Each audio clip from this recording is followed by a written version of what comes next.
Okay. Now, in the introduction, I mentioned as you've touched on your flat green career.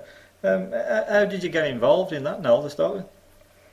Well, it's all started around about 1980. There was a competition being run at Darlington by Time Tees Television, and they wanted, there again, what we touched on before, they wanted something,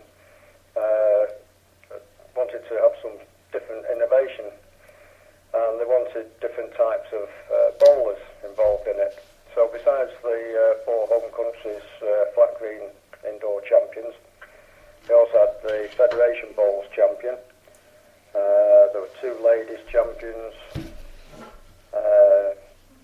David Bryant was automatically invited. He was always invited to everything. And they wanted the Crown Green champion for that year. And the British Crown Green put me forward because I'd won the Champion of Champions at the Waterloo that year. That was when I got in touch with Gordon Niven. Well, first of all, I rang the Manchester Evening News up, asked Brian Brett at the Evening News if he knew any flat green bowlers in the area, and he put me in touch with Gordon Niven, who, as I said earlier, he took me under his wing and showed me the ropes and let me play a couple of games for Huddersfield at the time. And I went up to Darlington, and out of the 10 players, there were two groups of 5 actually, and I came third in my group, which was I was quite pleased about. I'd beaten the British Isles champion, and I'd beaten Norma Shaw, who was one of the crack lady players at the time. Yeah. And then they had a play-off between the two that finished in second place in the groups, and the ones that finished in third, and I won that game. So I actually came 5th out of the 10, which I was quite pleased about. And I just realised that I thoroughly enjoyed it actually during the winter, and I started playing at Huddersfield and started playing in national competitions. And as I say, just totally enjoyed it. Yeah. Was there anything that you could take from the Crown Green game into the flat green? You know, anything that benefited you at either code? Yeah. Well, when I speak to people who don't know the difference between the two games, I try to liken it to maybe tennis and badminton. They're basically the same sort of game, but got totally different skills. I think the Crown Green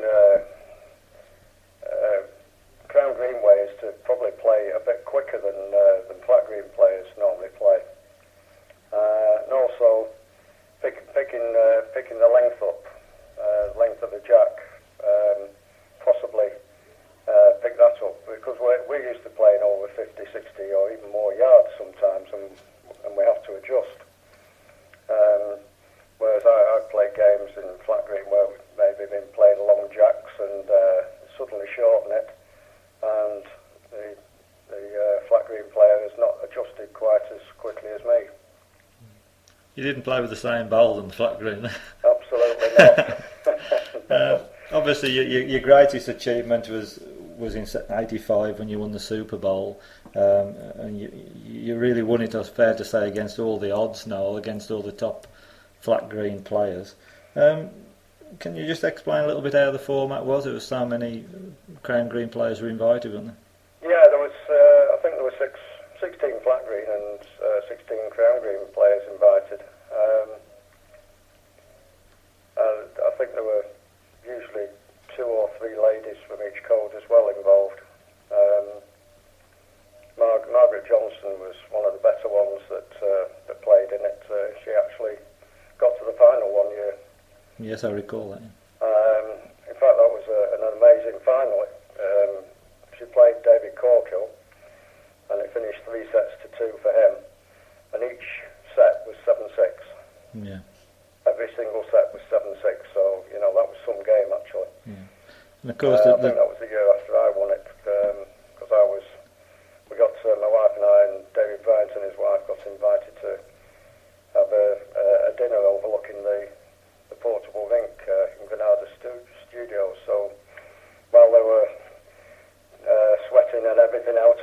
we were enjoying a three-course meal and a bottle of wine, which was a very acceptable way to watch a game of bowls. It was, yeah. The obviously the Super Bowl that was played live on television and so on. I mean, what was the prize money those days now?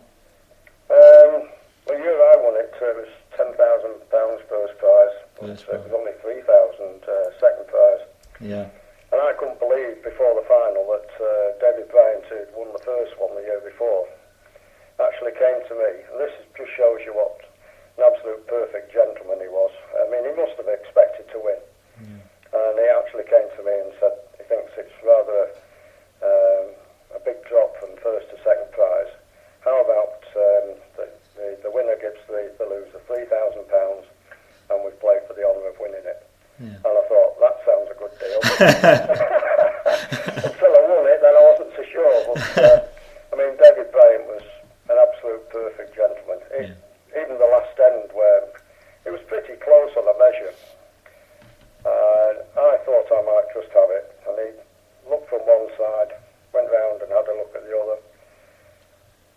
Then he just raised his head, held his hand out and said, well played indeed.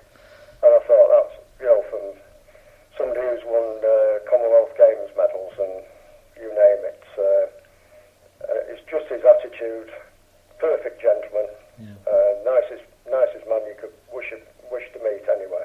Yeah. Yeah, it's nice to see. And I mean, obviously, for him wanted to sort of split some prize money, sort of, with you, shows sort of the respect he had for you as well, Nolan did.